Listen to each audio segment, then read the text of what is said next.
Muchísimas gracias, Víctor Hugo, por estar en Infobae. Muchas gracias, en serio.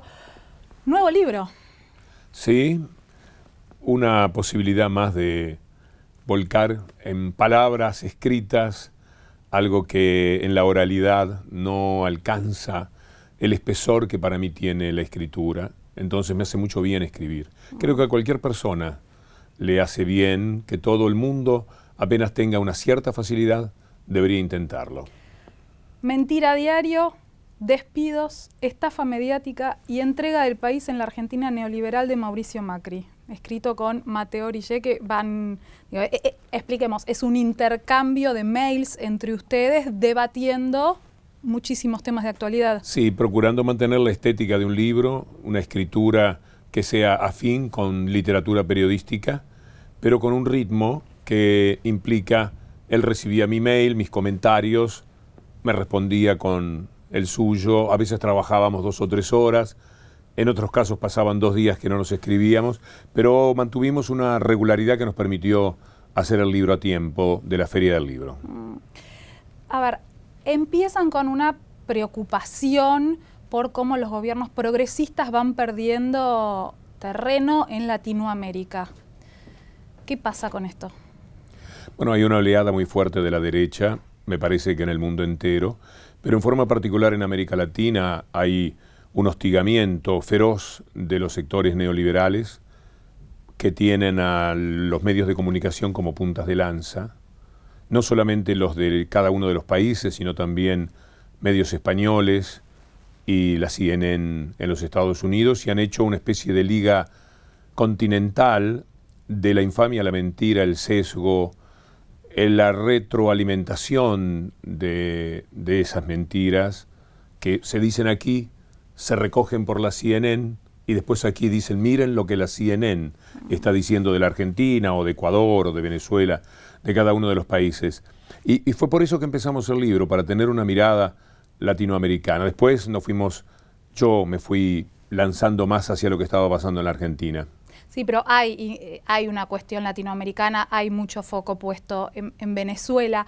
Ahora, para volver a esto que decías, ¿no hay algo de responsabilidad de estos gobiernos populares, progresistas, de izquierda en esta elección de la gente hacia gobiernos neoliberales? No, hay un inmenso poder devastador que se lleva por delante todas las razones.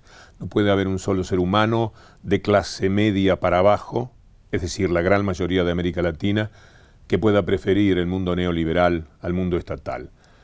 La instalación de los temas que se hacen por parte de los medios neoliberales enloquece a la gente. El 13 de agosto va a haber en Buenos Aires, en el Centro Cultural de la Cooperación, una larga jornada estudiando los medios de comunicación y la salud mental, porque es indudable que la han afectado. Han adulterado la democracia, la han intoxicado con sus mentiras cotidianas, porque ya no se miente a diario, sino que se miente por horas, porque hay lugares donde los propios portales de los diarios determinan que uno no tenga que esperar al día siguiente para la próxima mentira. Y ese poder determina que no se puedan analizar los errores que efectivamente puede haber cometido la izquierda, porque no es lícito. El juego de decir en qué me puedo haber equivocado cuando el enemigo es fantástico, sería más o menos como un equipo de fútbol del Canal jugando contra profesionales que perdieran 15-0, y entonces nos sentásemos aquí a tomar un café y nos preguntásemos en qué fracasamos, qué hicimos mal. La diferencia de fuerzas es apabullante. Es un tsunami contra un bote a la deriva. Entonces, analizar en qué pueden haberse equivocado, cuando en realidad son sus aciertos los que perturban y los que molestan, es el hecho de incluir, de repartir un poco la riqueza, de transferir algo de los que muchos tienen a los que menos tienen, de hacerse dueño, empoderarse del capital que cada nación tiene. Qué sé yo, Bolivia, que tenía el 82% en manos de los extranjeros y apenas el 18% para los bolivianos. Entonces Evo cambió eso exactamente al revés. Ahora el 82% es de Bolivia, el 18% es extranjero, con lo cual Bolivia ahora tiene alfabetismo total, tiene un satélite dando vueltas para que el país, que es difícil topográficamente, se pueda comunicar mejor, tiene a todo el mundo jubilado, pero los medios, faltando 10 días para el referéndum, le inventaron un hijo que estaba muerto, después estaba escondido y luego se supo, tras el referéndum que pierde Evo Morales, que no existía el hijo. Entonces, contra un adversario que te instala con todo el poder que tienen esos medios, adentro y afuera de Bolivia, una mentira de este sesgo, es muy difícil luchar. ¿En qué se equivocó Evo Morales? García Linera, en pensar como piensan, y esto afectó muchos intereses. Cuando yo te digo que pasaron del 82 al 18 al revés, hay mucha gente que quedó afectada y que siempre se sintió dueño de estos países. A los españoles todavía tendríamos que ir a decirles, muchachos, se terminó la colonia, no pueden seguir pensando que las cosas son como en 1810. En el libro hablan mucho de Venezuela. ¿Qué fue lo que más te gustó, lo que te enamoró de Chávez y qué te gusta hoy de Nicolás Maduro? Maduro es un hombre que ha tenido que luchar cuando ya había dificultades de la guerra económica y política lanzada contra él. Si vos lees el libro Wikimedia Leaks de Lacunza y Becerra, te vas a encontrar con 20 o 25 páginas muy esclarecedoras de lo que padece Venezuela frente al poder de los Estados Unidos y al poder mediático que dieron el golpe de Estado en el 2002.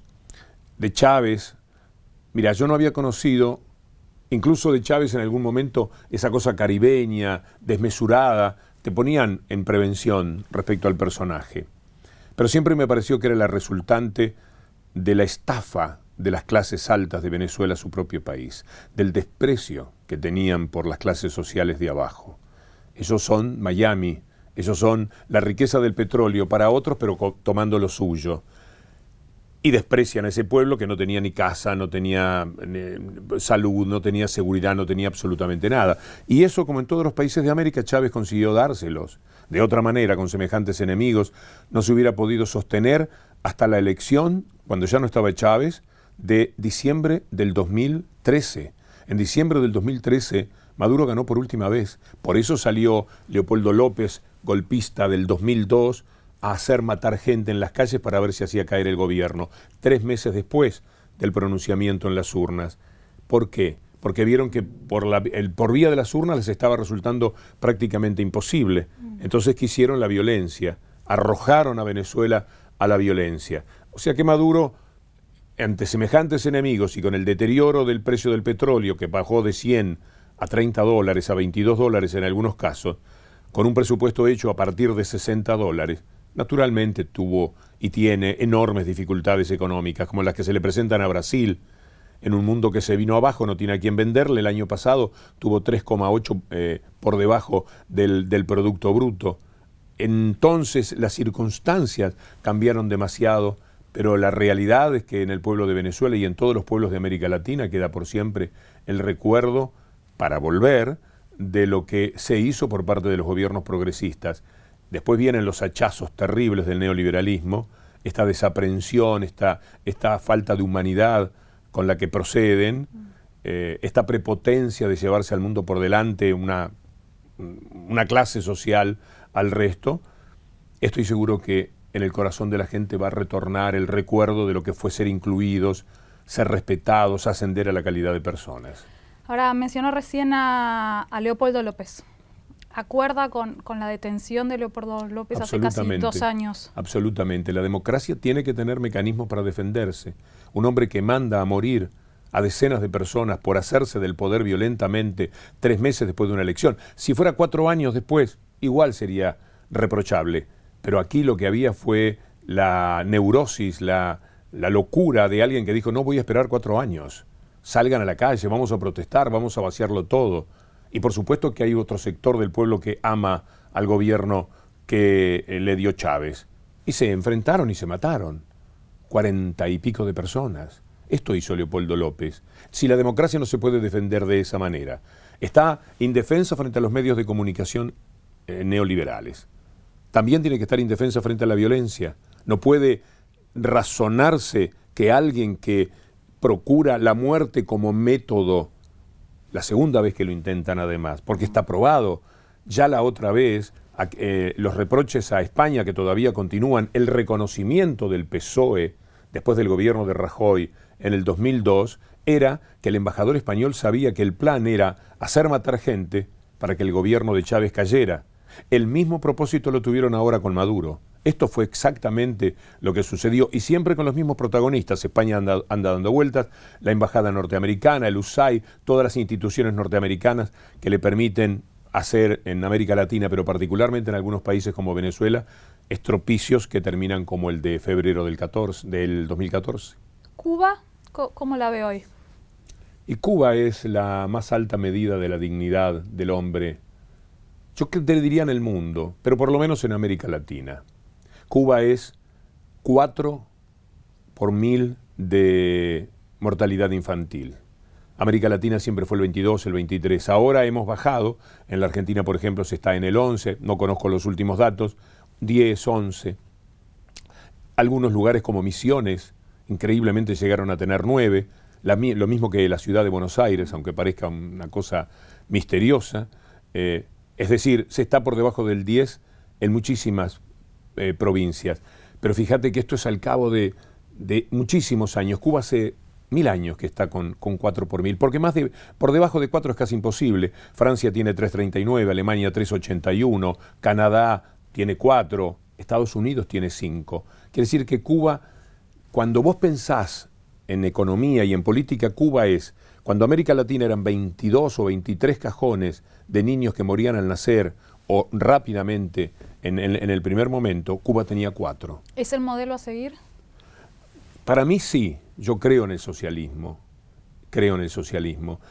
me parece que no va a tener posibilidades frente a este mundo tan dominado por lo neoliberal, pero no cabe ningún tipo de dudas que si no hay igualación, no hay dignidad y tampoco hay libertad. La mentada libertad que no hay en Cuba nos falta mucho más todavía a nosotros, según mi lectura, porque un hombre desigual, un hombre apabullado por las circunstancias económicas, un hombre apabullado hasta por la desinformación que tenemos hoy día en América Latina, es un hombre cuya dignidad ha declinado. ¿Qué pensaría hoy el Che Guevara de esta Cuba? Que tenía que evolucionar, que había que buscar una mixtura, porque la situación se hace difícil desde el punto de vista económico. Si los países capitalistas, los generadores de riqueza tienen tantos problemas, Cuba, que genera menos riqueza, naturalmente que tiene también su problemática. Seguir con Estados Unidos en esa guerra fría o no tan fría del bloqueo, que todavía no se terminó, cuando esto puede, al acabarse, fomentar mejores posibilidades para Cuba, me parece que está muy bien. Lo importante de Cuba es mantener el criterio socialista, es decir, que entre más dinero, producir más bienes, negociar con el mundo de otra forma, aun si es Estados Unidos. Si el problema no lo generó Cuba, no es Cuba el que se aisló del mundo, fue el mundo con el mandato de Estados Unidos y la cobardía de los mandatarios de América Latina que muchísimas veces traicionaron los valores cubanos, los que los dejaron solos. Entonces, si a vos te quitan $1 billón, $1 billón que seguramente se le fueron a Cuba en los más de 50 años de bloqueo, por supuesto que vas a encontrar que hay una cierta pobreza en Cuba. Pero en esa pobreza y en su manera de vivir está la verdadera revolución. ¿Cómo estás siguiendo todo lo que sucede en Brasil, este destape de corrupción, políticos, empresarios involucrados? ¿Cómo en el libro hacen referencia también a este tema? Hay corruptos y hay una corrupción privada que se llevó por delante una vez más, como ha ocurrido en más de una ocasión, al Estado y lo convirtió también en lugares de corrupción. Pero la corrupción es algo que nace también con el neoliberalismo, la corrupción como tema. Corruptos hubo siempre, desde el comienzo de la historia. Pero la corrupción así instalada, hay un trabajo que te recomiendo de Martín Astarita. Muy buen trabajo. Esto te lo puedo hacer llegar. Son 20, 30 caricias apasionantes. Sitúa cómo la corrupción fue instalado como tema. Y seguro que ocurrió en Brasil al mismo tiempo que en la Argentina, 1990. Veníamos de tiempos estatales y lo que se quería era desguazar al Estado. Para esto el Estado tenía que ser corrupto. Y lo presentaron de esa manera. Menem era el adalid de la lucha contra la corrupción que se le asignaba a los años 80. Es decir, hablar de la corrupción para y de la corrupción estatal. En ese trabajo te vas a encontrar con que la corrupción del mundo, 67% es de los bancos y los ricos globales. 30 y algo por ciento lo que llamamos delito como el narcotráfico. Y apenas el 3% en el mundo es corrupción estatal. Pero los medios neoliberales te convencen de que la corrupción es estatal y no de ellos, de los privados, que cada vez que vos metés el dedo en un lugar donde puedas investigar, aparecen profundamente corruptos, particularmente los medios de comunicación denunciantes de la corrupción, que no resisten el mínimo análisis en su proceder. Hablemos del tema que hablemos, dólar a futuro, para mencionar lo presente, los Panama Papers y tantos otros asuntos. Donde haya corrupción, siempre van a estar ellos, la verdadera, que es la privada. Es la corrupción privada. Ahora voy a ir a Argentina, pero en esta situación en particular de Brasil, el juicio político a Dilma, ¿qué le generó? Es un golpe de Estado blando, es una mentira feroz. Cuando vos haces el análisis, ni siquiera es por corrupción, porque esto es lo que instalan. Le hacen creer a la gente, aquí en Argentina la gente cree que es la corrupción vinculada a Petrobras lo que está quitándole a Dilma la posibilidad de continuar siendo presidenta. Y no, fue la desobediencia presupuestaria que le asignan, una forma de gobernar a como dé lugar por las necesidades que había en el país.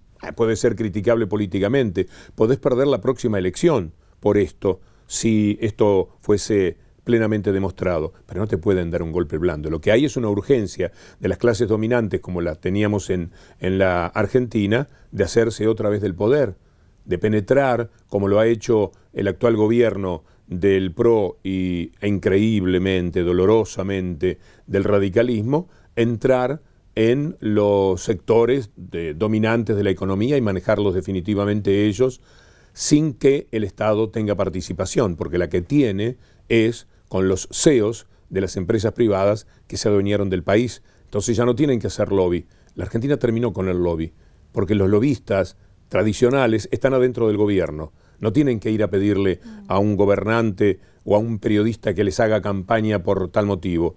Ellos desde adentro resuelven las cosas. Y esto es lo que quieren hacer en Brasil. Vamos a Argentina, venimos a Argentina. ¿Por qué fue una década ganada? Cuando vos ves la película de lo que pasó y salís de las fotos, es decir, de las críticas que determinado tipo de decisiones te pueden haber provocado. Yo en los últimos años particularmente fui crítico del gobierno por la ley antiterrorista, por la ley de las ART, por los negocios, por la aceptación de Monsanto, por los pagos al CIADI, por no despenalizar el aborto. Pero esas son fotos que hay. La foto de la discusión de la ley antiterrorista. Estuve totalmente en contra y fui muy crítico. Pasó esa foto, viene otra, una a favor, una en contra. ¿Estás de acuerdo con el fútbol para todos? ¿Estás de acuerdo con la ley de medios? ¿Estás de acuerdo con la reestatización de las AFJP, de YPF? Pero después hay una película que determina que el 97% de las personas se jubilaron y antes estaban solamente el 65% jubilados. Y eso implica una gran inclusión de más de un 30% de personas que ni soñaban con que se iban a poder jubilar, que estuvieron afuera del Estado porque trabajaron en negro o porque no fueron respetados por sus patrones y no tenían nada nunca más en la vida. Y ser jubilado es ser alguien que es una persona con derechos, con calidades en salud, en educación y por supuesto con un salario que muchas veces se dice es muy bajo, pero el 80% de los jubilados en la Argentina son 2 por hogar, con lo cual estamos hablando de una mínima por 2 en la mayoría de los casos. La asignación universal por hijos, cómo decreció la mortalidad infantil, la forma de plantarse frente al poder económico internacional, el sentido de soberanía, la lucha por Malvinas, el intento de darle por fin una satisfacción mínima en la investigación que nunca avanzó de la AMIA. En esa película yo encuentro muchos valores positivos y te diría que es una película para el ciudadano argentino de clase media hacia abajo, inolvidable, la mejor película de su vida.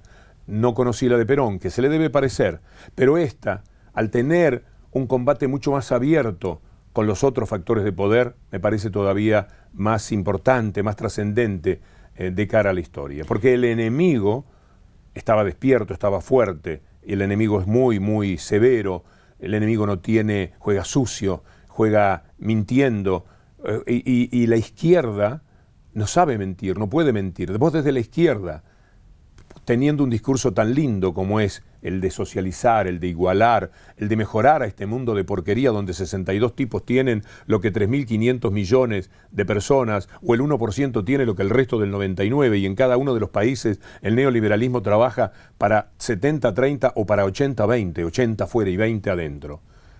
Competir contra sus medios de comunicación, contra el poder de las corporaciones que te tiran el dólar para donde quieran, que determinan si se vende o no se vende soja, que con eso traicionan por supuesto al país y determinan que el dólar tiene que valer más a como dé lugar, y no importa si después la gente empieza a pasar hambre de nuevo o como consecuencia de esto pierde el trabajo. Y el dinero se va de la Argentina, mientras que lo que entra son nada más que promesas, como siempre ocurre con el neoliberalismo. Cuando hablan de inversiones, fue mucho más, no mucho más, pero fue un 2% más de promedio lo que se invirtió en los últimos 12 años que lo que se invirtió en los tiempos del neoliberalismo de los 90. En el libro cuenta cómo se conocieron con Mauricio Macri, y me llamó la atención que comentan que le dijeron que era un buen tipo y que hoy, más allá del baño de maldad que da el poder, lo considera un buen tipo. Yo creo que si no estuviese en el poder, o si yo lo encontrase a Macri y nos pusiésemos a charlar ahora, después del reproche de por qué mintió sobre mí, por qué miente, qué necesidad tiene, ¿vio lo que es el poder? El poder obliga a mentir, entonces, necesariamente, porque el comportamiento es de una mentira tras otra. Le miente a todo el mundo, le mintió a la gente antes de que lo votaran para poder llegar al poder. Miente ahora desde el poder.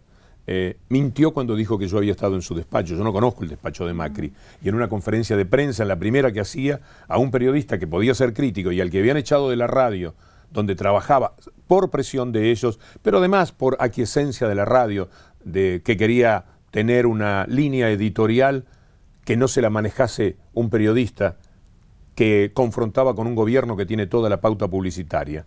A ese periodista que él conoce, que él sabe que es muy honesto, que siempre fue muy derecho con él, porque el código de relación con Macri era de personas que pensaban distinto y se llevaban bien. Yo estuve con Macri, sí, varias veces. Nunca ha pedido mío, salvo en una ocasión que le pedí que viese una pintura de Aldo Severi, un gran pintor de Quilmes, que tenía una pintura de Boca que yo quería que él conociera para que la pusiera en el Museo de Boca, y la compró y está en el Museo de Boca esa pintura. Es todo lo que alguna vez le pedí a Macri. Yo no tengo relación con el poder, en tanto lo que quiso presentar Macri cuando dijo, yo no sé qué pasó, venía siempre a mi despacho. ¿Qué quiere decir eso?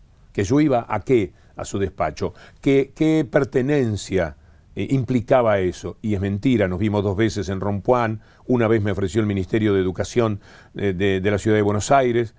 2 veces hemos almorzado juntos con una persona de la radio que me acompañaba en ese típico pedido que hacen toda la gente de la política para hablar con determinados periodistas. Los reciben, le dan un almuerzo, se tratan bien. ¿Y qué consigue el político? Y bueno, vender algo que está haciendo, que el periodista comprenda qué es lo que busca, qué es lo que quiere, y el periodista gana estar con el personaje mano a mano y conocerlo un poco mejor.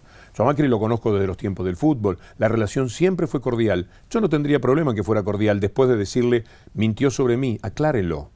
Tenga la bondad de limpiarse de una mentira que marca, además para mí, el derecho a decir y a detectar que miente siempre, miente a diario. Bueno, hay algo de eso que me pareció interesante. A ver, digo, puede, más allá de estar lejísimos ideológicamente, puede tener una buena intención para el país, Macri, ¿te parece? ¿O no tiene intenciones honorables? Para el país que él ve, sí. Él pertenece a una minoría, a una élite. Vivió siempre en eso. No visibiliza las problemáticas de los demás. Humanamente yo no lo criticaría, es eso. Nació en ese mundo, pertenece a esa burbuja. Entonces, para él está bien decirle a los que tienen mucho, tengan más, y a los que tienen poco, aguántenselas. Yo sé que es difícil, yo sé que es duro lo que estamos haciendo, pero ya vamos a salir de esto. Viejo cuento neoliberal, nunca se sale. Mirá lo que es el mundo, mirá lo que es Europa, a partir de la entrada del neoliberalismo más norteamericano, a partir de los años 80. Entonces, él debe querer hacer las cosas bien, le gustaría ser un presidente exitoso, pero dentro de determinados parámetros, dentro de un Estado ineficiente para la gente y eficiente para garantizar los negocios de ellos. Es una vergüenza. El PRO en el gobierno ha sido una vergüenza. Lo que han hecho con el dólar a futuro. Incluso hasta el hecho de haber denunciado a la presidenta. Ellos, para terminar, aunque no la denuncia no fue la presidenta, Bonadío, este increíble cachafaz de la justicia, determinó que la acusación tenía que ser contra la presidenta. Fuiste a buscar el dólar futuro y todos los que habían comprado eran del PRO. Los personajes más importantes del PRO salen a buscar cuentas corruptas de la política corrupta, ellos sí se encuentran con sus propias cuentas. Hablan de luchar contra el narcotráfico, le prometen a la población que van a luchar contra el narcotráfico y en un lugar que es un templo del PRO en Costa Salguero permiten que se reúnan 20.000 chicos para juntárselos a los propios narcotraficantes y se mueren 5 chicos y 4 estuvieron orillando la muerte. Entonces, en ese altísimo grado de cinismo, que es lo que menos yo puedo soportar, me cuesta mucho penetrar hacia una buena intención. Las deben tener, no puedo juzgar eso negativamente. Él debe querer, por uno mismo, él debe querer ser exitoso. Debe querer ganar, ser recordado como un buen presidente. No va a ser más que Menem, así como va. ¿El votante de Macri qué le genera?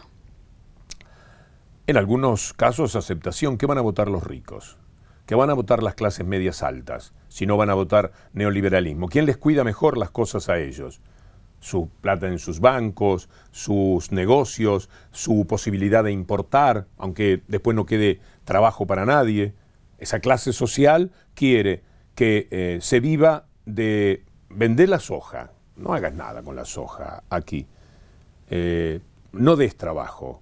Vos sacala, vendela. Entonces viven unos pocos del campo que le da trabajo en comparación con lo que te dan las industrias, 1 a 100. Y me parece que exagero. Entonces, esa gente está bien. Es su mundo. A mí me parece que se traicionarían si votan otra cosa. Después tenemos el votante que se traiciona, que es el que le creyó a los medios, se llenó de odio, y ese odio, una especie de gato negro que lo araña por dentro, que no lo deja vivir, que lo hace ser provocador, desdeñoso, insultante con las otras clases, esa persona que le creyó a los medios, que le creyó el año pasado, sin ir más lejos, la presidenta se asesina, el candidato a gobernador triple asesino, el ministro Kicillof ladrón de $2,5 millones y Máximo Kirchner con cuentas de $65 millones fuera del país. Eso por el lado de preguntarte a vos mismo, indagar, ¿cómo voy a votar yo a una persona así? Mucha gente tiene que haber procedido de esa manera y al mismo tiempo te dicen que la gente se mata en las calles y la realidad es que era mucho menos de lo que fue, por ejemplo, en el 2002, nunca escuchaste cifras de la inseguridad. ¿Sabes por qué? Porque no las hay positivas para lo que dicen. Lo que crearon es una percepción absoluta, total. Yo te digo de memoria, la cantidad de crímenes de todo tipo, sumados, del 2002 para acá. En el 2002, 4.600 crímenes. Hoy día, estoy seguro que en el 2015 no superaron 2.800, 2.700, 2.800. 2002, 4.600. Y para atrás, hacia el 97, 3.400, 3.600, 3.200. Quiere decir que había más seguridad en este tiempo. Pero ellos te agarran un asesinato, te lo pasan 70 veces y la gente cree que está viviendo una situación imposible. Sin preguntarse, ¿es verdad? Porque también está el ciudadano que no levanta sus defensas, que le dicen cualquier cosa y la cree. Yo no tengo ninguna intención demagógica para ese tipo de ciudadano. Le dicen que no se puede vivir y millones de personas están cada noche en el centro de Buenos Aires y millones de personas se toman vacaciones, millones de personas dejan su casa para irse de vacaciones a otro lado y no tienen problema, no se asustan. Millones de personas van a los teatros, a los restaurantes. ¿Exactamente había tanto miedo? Yo creo que no, que era una cosa instalada. ¿Para qué? Para que yo una vez fui a la Prida. ¿Está larga la respuesta? No, está perfecta, pero es que quiero no olvidarme de algo. Sí, fui una vez a la Prida. Las bicicletas aprecié que no tenían candado, estaban en todos lados, cientos de bicicletas. Y digo, qué barbaridad, qué estupendo es esto, qué confianza que hay. Dice, la semana pasada, me comenta un periodista del diario local, hicieron una encuesta. ¿Cuál era la mayor preocupación de los habitantes de la Prida? La seguridad, la inseguridad. Es decir, te crean una percepción, hasta en los sitios donde viven bastante en paz, donde nunca pasa nada. Ahora, ¿hay una suerte de enojo con ese votante? ¿Mío?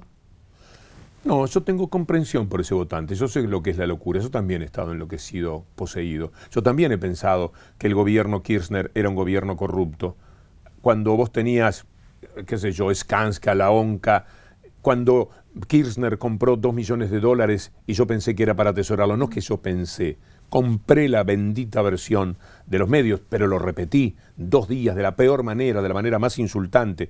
En febrero del 2010, cuando yo ya le debía como ciudadano a Kirchner el fútbol para todos y la ley de medios, la lucha importante que había tenido en ese sentido. Y yo también creí en eso, porque hay un momento en el que vos, tu protocolo como periodista, está debilitado por la confianza que le tenés en los que no puede ser que estén mintiendo. ¿Cómo estar mintiendo Clarín y Nación todo el día, todo el tiempo?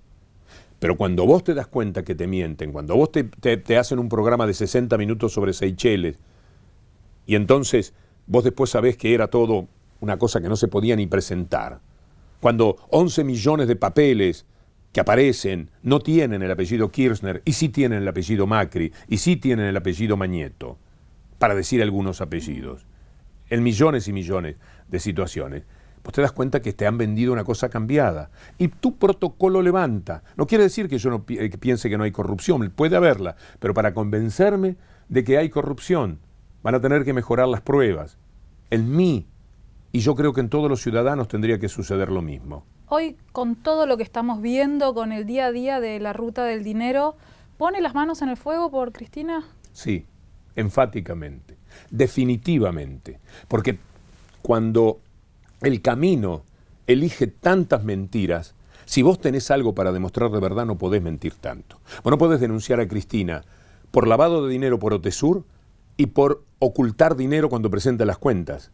Hay una contradicción y estas son 2 de las causas que le imputan a Cristina Fernández. Vos no podés decir que está Seychelles, donde, para que tenga sentido Seychelles y todos los bancos del mundo y demás, estamos hablando de cientos de millones de dólares. Vos no podés hablar de que el gran negocio, el gran lavado de dinero es Otesur con un negocio de 10, 12 millones de pesos, que ahora no llegan ni al $1.000.000.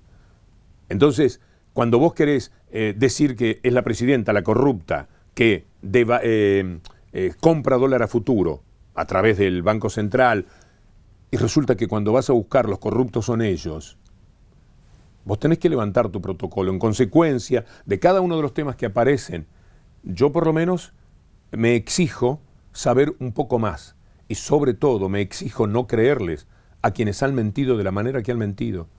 No hay derecho a creerles, es decir, no hay derecho ciudadano, no podés estar tan desinformado. Lo que tenés es un odio que no te podés quitar de encima por algún motivo. Tenés odio porque el peronismo te provoca odio, tenés odio porque la izquierda te provoca odio, tenés odio porque una mujer te provoca odio. Las mujeres son la vanguardia de la lucha que ha tenido que llevar a cabo Cristina Kirchner en estos años, porque no han tolerado la vara donde la colocó. Una vara de es madre, es esposa, es política, pero política ella, no puesta por un marido generoso, es líder, es fuerte y es femenina.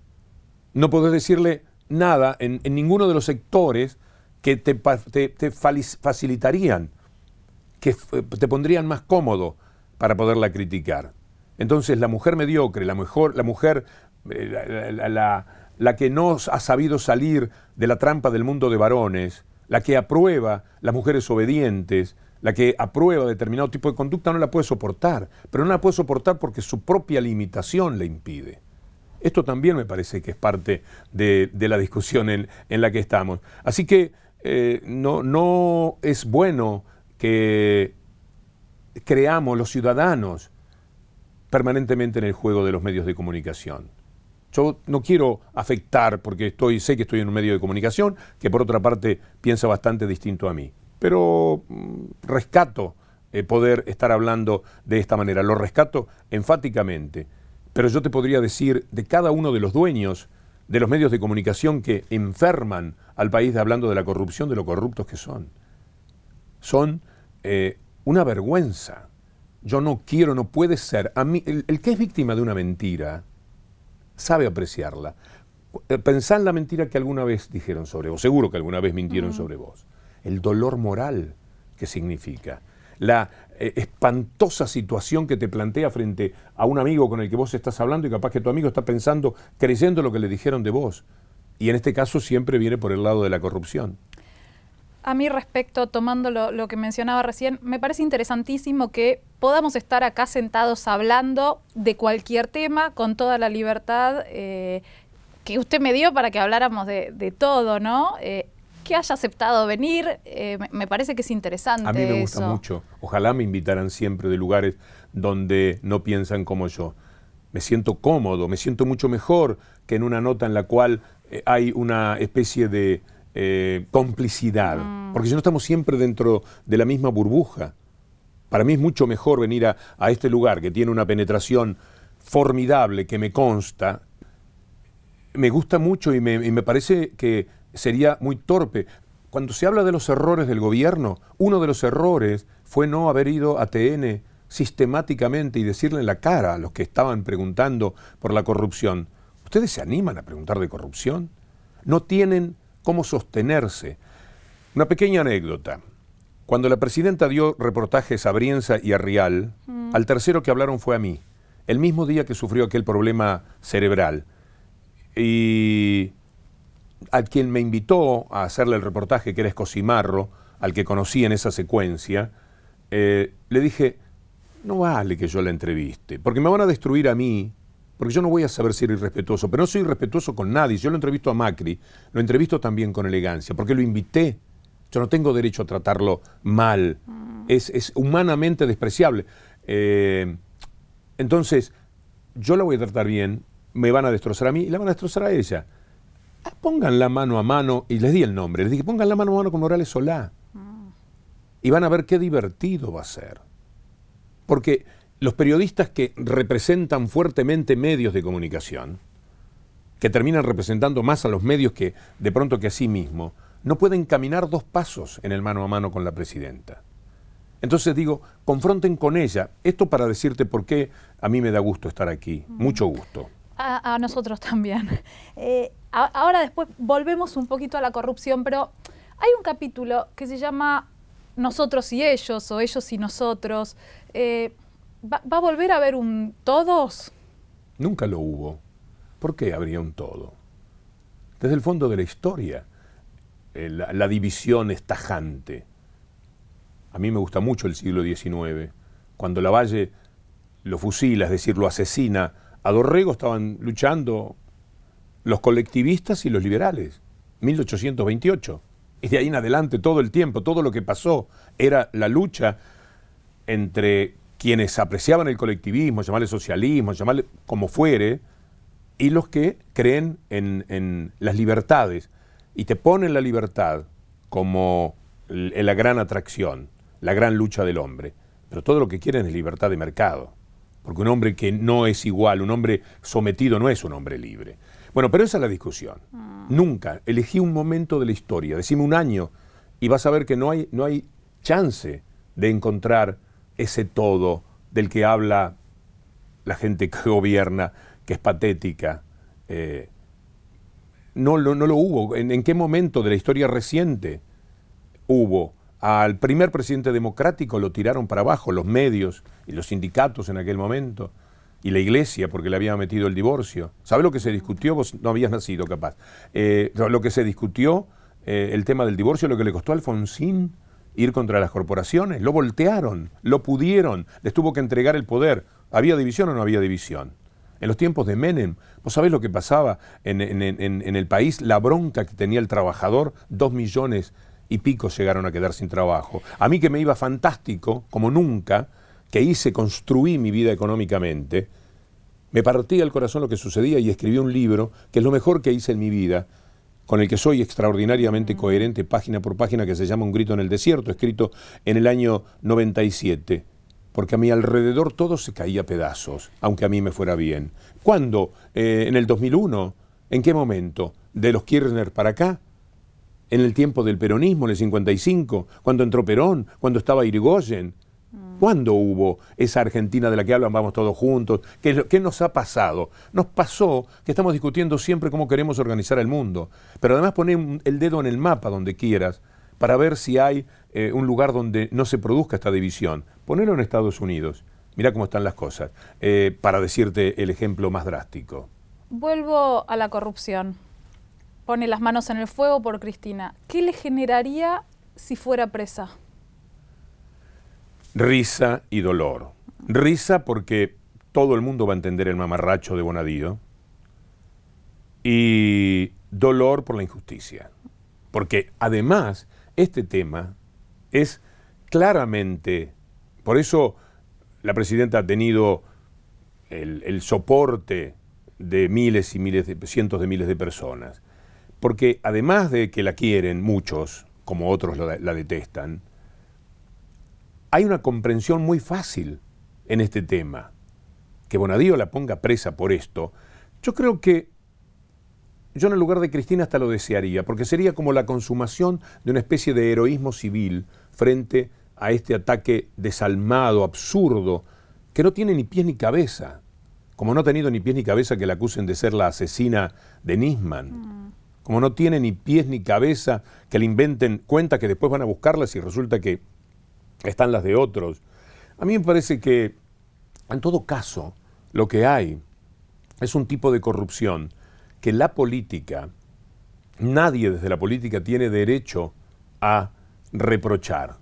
La política necesita de dinero. Por eso hay 8 diputados y se dividen en bloques, porque hay en eso una cuestión económica. La política necesita dinero que no aparece, no está reglamentado de una manera como en Estados Unidos. Bueno, en Estados Unidos ahora es una vergüenza porque las corporaciones valen tanto como un ciudadano y las corporaciones tienen otro tipo de intereses y otra calidad de poder económico. Pero la corrupción que muchas veces puede haber en distintos estamentos tiene que ver con la política. ¿Sabes por qué es muy difícil que roben verdaderamente? Porque están muy vigilantes entre ellos. Vos no podés hacer algo en ninguna repartición del Estado sin vos te quedás con algo de dinero, porque la envidia del otro lo enloquece y porque se da cuenta que está ocurriendo. Entonces, hay sí alguno que es más vivo, alguno que maneja dinero que está para la política y por ahí aparta un poco y es difícil seguirle los pasos porque finalmente es un dinero que no se puede poner sobre la mesa y en papeles. Ese tipo de corrupción puede existir. Más, yo no dudaría, pero no es la corrupción que le presentan a la gente. Hablemos de una corrupción de la política inevitable porque no se legisla como corresponde para que así sea. Y porque además hay quienes, si vos tenés medios de comunicación neoliberales que te ponen a tus candidatos todo el tiempo y le hablan a millones de personas, pero vos no tenés esa posibilidad, vos tenés que juntar a la gente, llevarla a la gente, para que pueda estar en un acto en el que vos querés 100 o 200 o 300.000 personas. Eso tiene un costo. Es muy probable que si hay algún dinero de corrupción tenga que ver con eso. ¿En Debido también confía? Debido es alguien que podría haber tenido una acusación un poco más directa en todos estos años. La que hubo contra Debido fue Skanska. Y Skanska tuvo a 25 peritos de la Corte diciendo que no era verdad lo que habían denunciado. La Cámara te la regalo, la decisión de la justicia. No me importa porque esas cámaras hay que ver lo que son, qué sé yo. A favor o en contra podés tener cámaras muy obedientes políticamente, que las tendría el kirchnerismo, o podés tener cámaras muy obedientes al sistema de los medios de comunicación, a las corporaciones, que son la mayoría. Entonces, olvídate de la Cámara. 25 peritos de la Corte Suprema de Justicia unánimemente dicen lo que dicen sobre el tema Skanska, para mí fue un antes y un después Skanska. Porque yo tenía una cancioncita que decía, con La Bamba, le dije a los humoristas, háganme algo con esto, porque era tan largo el tema. Además, esos casos duraron muchísimo en nuestra vida. No es que aparecían y se van, lo instalan durante años, lo sostienen los medios de comunicación, lo imponen cuando a ellos les conviene los medios de comunicación. Entonces, uno podía creer en aquel momento lo de Skanska. Para mí, cuando los 25 peritos dijeron lo que dijeron, que era corrupción entre privados, y después conocimos cómo Siemens se había robado entre ellos, denunciando que le daban dinero a la clase política, y Siemens tuvo que echarlos a todos porque la robaban a Siemens diciéndole a José Siemens, necesito 20 millones de dólares para sobornar a fulano y a fulano. Por ahí en esa época algo tiraron a determinados políticos, pero se la robaban ellos, se robaban entre ellos, y lo mismo debe haber sido el caso de Skanska. ¿Sabés cómo jorobé yo con Skanska en la radio? En serio que tenía una canción que era La Bamba. Skanska no la voy a hacer porque no me sale. Entonces, cuando te pasa todo eso y vos tenés una cierta responsabilidad en la comunicación y querés ser justo, a mí me importa ser justo. Yo amo la justicia, profundamente. Puedo equivocarme en mi mirada del mundo. A lo mejor los neoliberales tienen razón. Y un día, mañana o dentro de 1000 años, el mundo va a ser lo que ellos dicen. Tendrán que traicionarse menos, que el neoliberalismo no tenga, por ejemplo, monopolios. Pero en cuanto pueden lo traicionan. Ahora Estados Unidos rumbea también en medios de comunicación hasta los monopolios. Hoy quedaron 3 sistemas de cable por una fusión que se hizo. Si hoy pudiera hacerle una pregunta a Mauricio Macri, ¿cuál sería? No, me gusta más conversar. No se me ocurre una pregunta que pueda ser decisiva, porque además las que se me ocurren son un poco desdorosas para él. Tiene que ver con el mentir a diario, en una pregunta mano a mano. Estoy tentado a veces de ir a la conferencia de prensa que da, pero las conferencias de prensa son un simulacro de conferencia de prensa, ¿sabés, verdad? Preguntan algunos. Porque preguntan a algunos, preguntan a dedo. Entonces a muchos periodistas no les dan la posibilidad de preguntar. Anda un día a una conferencia de prensa y vas a ver. Un simulacro. No denunciado porque muchísimos de los medios de comunicación no quieren, no pueden, no deben romper con el gobierno. Entonces el periodista hoy día está sometido a la línea editorial de su medio. No puede salirse de eso en la opinión. Esto es lo que determinaría que no veo.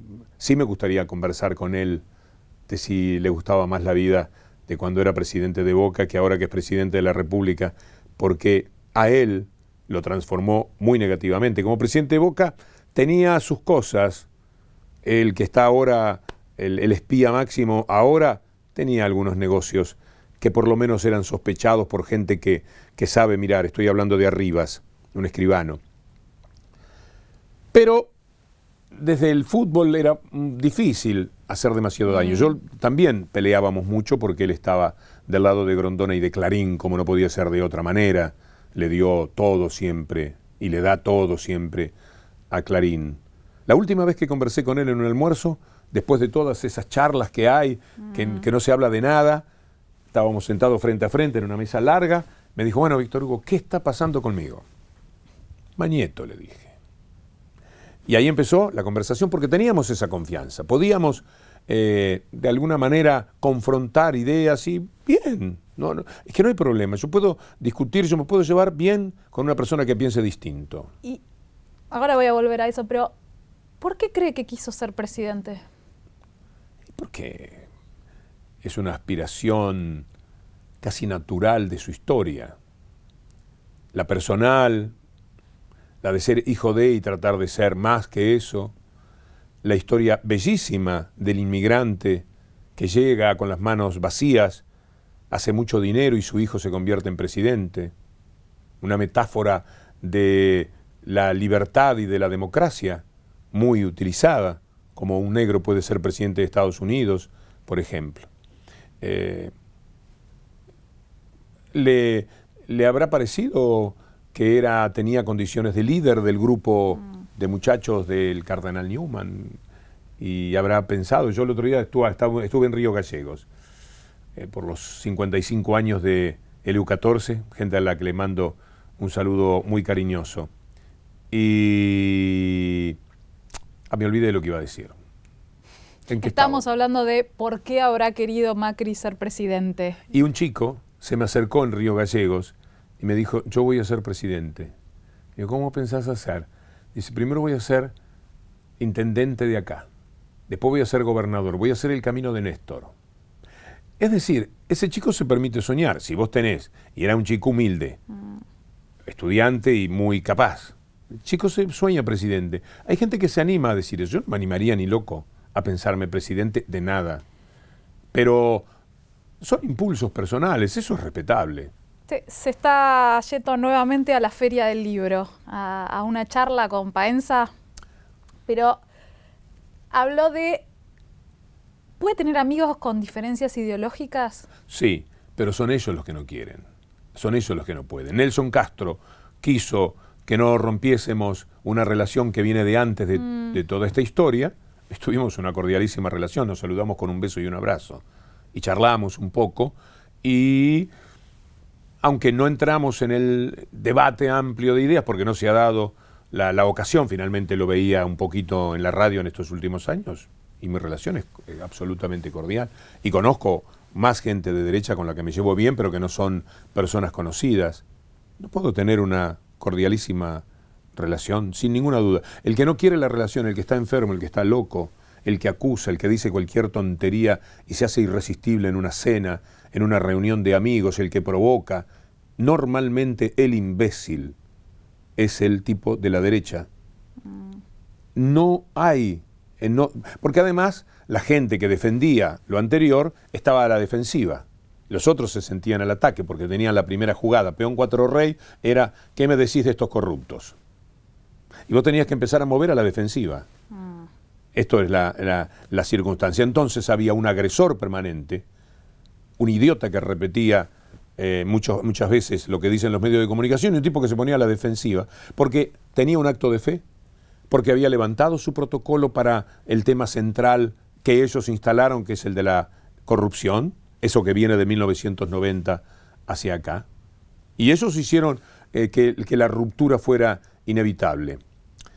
Pero yo no me he enojado con nadie mientras hemos podido argumentar. Me encanta. Me parece un desafío maravilloso a mi modesta inteligencia, a la preparación que he querido tener de todos los temas, a mi vocación de lectura para informarme y estar en cada uno de los temas más o menos pertrechado como para discutir. La gente te trata de mujer, viejo, judío, negro, extranjero, cuando se le termina el argumento. Cuando vos podés verdaderamente argumentar de lo que crees, vos no tenés necesidad de insultar. Y desde la derecha, en todas las conversaciones he asistido a muchas discusiones. Generalmente, como soy un poco sordo en la discusión social, no soy muy participativo, pero entiendo qué es lo que se está jugando allí. Y siempre, nunca pude ver, hasta en amigos queridos o gente que he estimado mucho, un comportamiento que yo pudiese respetarles en lo humano. Y siempre vi en la gente que estaba a la defensiva un sentido de la dignidad muy alta. Y cuando a mí me tocó también ser agresor en el tiempo en el que estaba con la idea de que había corrupción, también encontré, y ahora lo recuerdo muy bien, una actitud completamente distinta del que tenía que defender la situación. Yo creo que hay malos y buenos. Yo creo que la gente de la derecha se comporta desde una condición humana muy despreciativa, muy desdeñosa, y esto es tomado por el gobierno. El tupé del gobierno para los temas es propio de clase social. Los otros luchan, se defienden, cantan. Vos fijate que con todo lo que ha pasado, echaron a la gente, le balearon a la gente, humillaron a la gente diciéndole que son ñoquis, que son inútiles, que son unos vagos, los dejaron sin trabajo a personas con muchísimas capacidades. Dejaron sin trabajo, sin su primer empleo, a cientos de jóvenes, por ejemplo, del Kirchner. Este personaje, para mí, inolvidable, que tanto daño nos ha hecho a los periodistas, que se llama Hernán Lombardi. Porque los periodistas que creen que Lombardi a ellos no les hizo nada, también a ellos los afectó, pero sería largo de discutir. Echaron a todo el mundo. Los precios se te fueron 40% arriba porque le querías dar el gusto a las cerealeras y a los que quieren dólar para comprar ahorro. A los que decían que no podían viajar y viajaron como nunca en la Argentina. Le diste todo eso a estos, les hiciste el gusto, condenaste a la gente a que viva con el sueldo de septiembre, con los precios de abril, que son devastadores. Y ahora le querés decir a la gente que acepte un trabajo con el 2, el 15, el 20%, porque si no, cuidadito, porque por ahí perdés el empleo. Así que no estés jorobando mucho, tratando de dignificar tu trabajo, pidiendo más aumentos o pidiendo determinadas condiciones. Esta es la realidad. Frente a eso, ¿cómo reaccionó la gente? Va a las plazas y canta. Va la presidenta a vivir la pretendida humillación y se reúnen 300.000 personas para cantarle. Y van a la marcha de los sindicalistas, que tarde pero han reaccionado, y el comportamiento es de altísimo nivel democrático. ¿Qué se le podría reprochar? Bueno, esta es la metáfora del comportamiento que después, en el núcleo pequeño de la familia, del grupo de amigos, de los que se juntan, ocurre. Alguien que provoca, que hiere, que sabiendo lo que pensás, te da manija para ver si te puede deteriorar con las únicas pruebas que le dan Clarín y La Nación. ¿Qué le diría hoy a la expresidenta Cristina? Que me disculpe en los errores de apreciación y que disculpe a los que neciamente se pueden mantener en el mismo camino. ¿Vuelve a la tele? Es probable, hay algo, pero por cábala no quiero lanzarme a decirlo así públicamente. Si la pregunta me la haces en un café por ahí, te doy algún elemento más que tengo optimismo. ¿Ganas? Ganas, sí. Ganas, tengo ganas de participar más enfáticamente de lo que está ocurriendo. Por supuesto que la conveniencia pasa por otro lado, pero la voluntad participativa, el deseo de acompañar el proceso en la discusión, el proceso de la indefensión que tiene mucha gente para poder hacer escuchar su voz, el Congreso arrasado por decretos de necesidad de urgencia, y no lo puede decir, casi no hay medios que hablen, son muy pocos los medios y los comunicadores que en estos momentos tienen presencia frente a la gente para por lo menos contar la historia de una manera distinta. Por supuesto que esto va a cambiar. Poco a poco habrá medios que, consumado el hecho estafador de adulterar la democracia y que gane el neoliberalismo, le da lo mismo que sea Macri, que sea Urtubey, que sea Massa. No tiene ningún problema con eso. Gatopardismo, cambiar para que nada cambie.